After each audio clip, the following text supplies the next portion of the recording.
So imagine, if you will, your favorite actor or actress who, for 2 decades, got into a cocaine bottle, a liquor bottle, a bong, and lost himself, but all of a sudden came back 20 years later and won an Oscar, won a Grammy, whatever. You'd be impressed by that. Something really impressed me last week on the AEW Dynamite. Of all people, Jake the Snake Roberts, the Legend of the Ring, who basically was lost in the kayfabe wilderness for over 2 decades, basically because of drugs, weight issues, all kind of stuff. Showed up happy, healthy, and as evil as usual in a work shoot involving one of the top athletes in AEW, which is the competition now for WWE, Cody Rhodes, Dusty Rhodes' son, and Dustin Rhodes, Goldust's brother.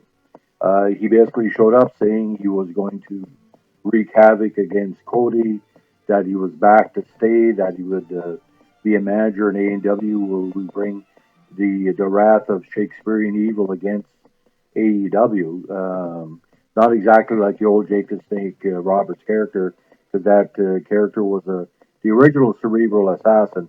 When Triple H called himself the cerebral assassin, bullshit. The only cerebral assassin we really recognize is Jake the Snake Roberts. So, for those who don't know, Jake has been on the path of recovery since hooking up with former world championship wrestling champion, world champion Diamond Dallas Page into DDP Yoga. He seemed to be totally coherent, totally clean.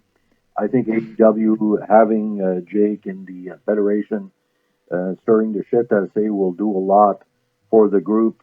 But to see AEW taking a chance for Jake the Snake Roberts to re-welcome him to the cerebral style of wrestling, or the shoot style, or kayfabe style, was quite a thrill. I watched it and I was quite amazed as to the tale that Jake was spinning, because we really don't know how much it was real and how much was fake. We know that Jake the Snake, who never held a major belt in WWF and he didn't need to, lost millions of dollars as a legacy wrestler by ending up in the negativity that ruled his life for years. He tried Christianity to solve it, didn't work. He tried drugs to solve it, didn't work. He tried for asking for forgiveness, didn't work. And his legacy is such that there's been two movies kind of are in tribute or in negativity, a tribute to his life. Of course, the documentary Inside the Ropes that showcased his battle with drugs and battle with keeping his family together, and also the movie The Wrestler by Mickey Rourke, where although the character was more a throwback to a combination of I don't know what you would call it, Triple H or a WCW wrestler, really it was Jake the Snake Roberts that was the main inspiration, because a lot of Jake's life is in that movie, and people went to it, saw a great wrestler in Jake that has been extremely extremely forgotten in the annals of wrestling, or was rejected because he lost himself. So when a wrestler loses himself, he not only loses his own future, he loses the people that supported him, because they want to see him, but they're not really willing to reach out and try to help him. So, but if you have a chance on YouTube, please check out um Jake's not say performance, but Jake's appearance.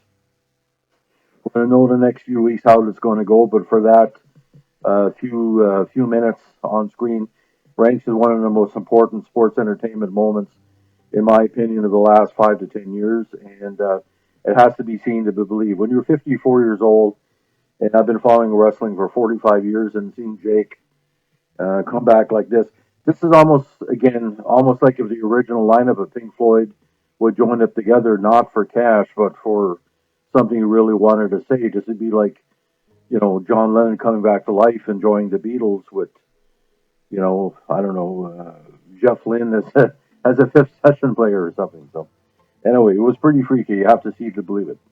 So on this Sunday, March break weekend, we wish everybody happy, healthy times, and watch out for that freezing rainstorm that's coming into Brunswick this week.